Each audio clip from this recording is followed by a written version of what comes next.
Bagaimana kalau aku bilang ada hewan yang bisa berteriak hingga terdengar beberapa kilometer jauhnya? Atau cerita vampir yang kita kenal hari ini mungkin berasal dari penyakit nyata.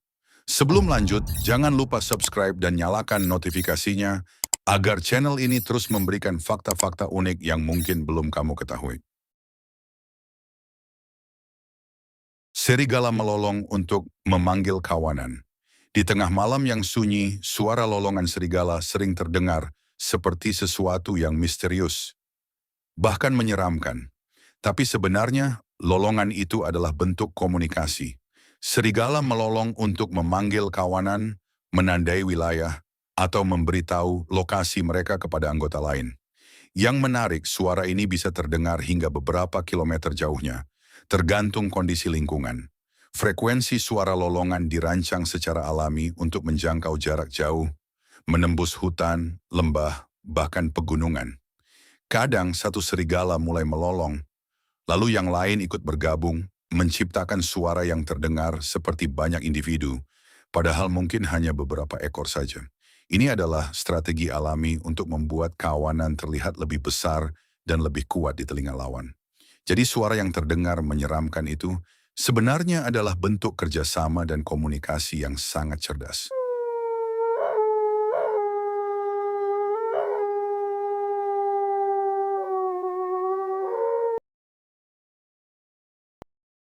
Nebula kepiting dari supernova tahun 1054. Bayangkan, di tahun 1054, langit tiba-tiba berubah. Sebuah bintang baru muncul begitu terang, bahkan bisa terlihat di siang hari selama berminggu-minggu.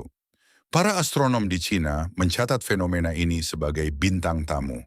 Mereka mengamatinya dengan teliti, tanpa tahu bahwa mereka sedang menyaksikan kematian sebuah bintang raksasa. Seiring waktu, cahaya itu perlahan menghilang. Langit kembali gelap, dan misteri itu pun tertinggal selama berabad-abad. Hingga ratusan tahun kemudian, tepatnya tahun 1840-an, seorang astronom sekaligus bangsawan Irlandia, William Parsons, yang dikenal sebagai Earl of Rossum, mengamati wilayah yang sama dengan teleskop raksasanya. Di sana ia melihat sesuatu yang aneh. Sebuah awan cahaya yang berputar-putar, sisa dari ledakan dahsyat di masa lalu. Ia membuat sketsa dari objek itu, dan menurutnya, bentuknya menyerupai seekor kepiting. Walaupun kalau kita lihat foto modern sekarang, bentuknya lebih seperti awan badai kosmik yang berantakan. Dari situlah nama nebula kepiting lahir. Hari ini kita tahu bahwa nebula itu adalah sisa dari supernova yang sama yang dilihat oleh astronom Cina ribuan tahun lalu. Sebuah pengingat bahwa bahkan dalam kehancuran sebuah bintang, alam semesta tetap menciptakan keindahan yang luar biasa. Turki berada di dua benua. Ada satu negara yang secara geografis berada di dua benua sekaligus. Turki, sebagian wilayahnya berada di Asia dan sebagian lainnya di Eropa.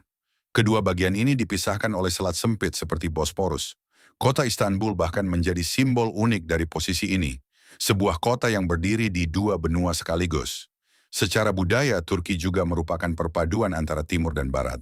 Arsitektur, makanan, bahasa, hingga tradisinya mencerminkan pengaruh dari dua dunia. Letak geografis ini membuat Turki menjadi jalur penting perdagangan dan peradaban selama ribuan tahun. Ia bukan hanya jembatan fisik antar benua, tetapi juga jembatan budaya. Burung hantu memutar leher hingga 270 derajat. Burung hantu terkenal dengan tatapannya yang tajam dan misterius. Tapi ada satu hal yang membuatnya benar-benar unik. Mereka tidak bisa menggerakkan bola mata seperti manusia.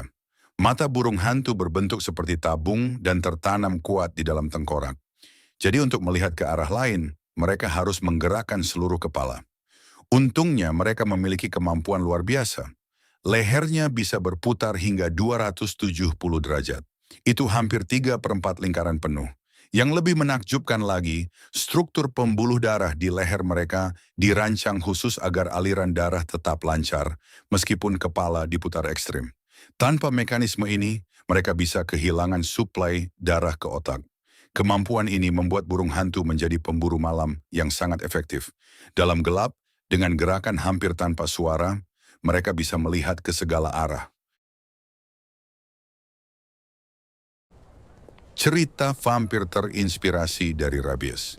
Vampir sering digambarkan sebagai makhluk yang takut cahaya, agresif, dan menggigit manusia.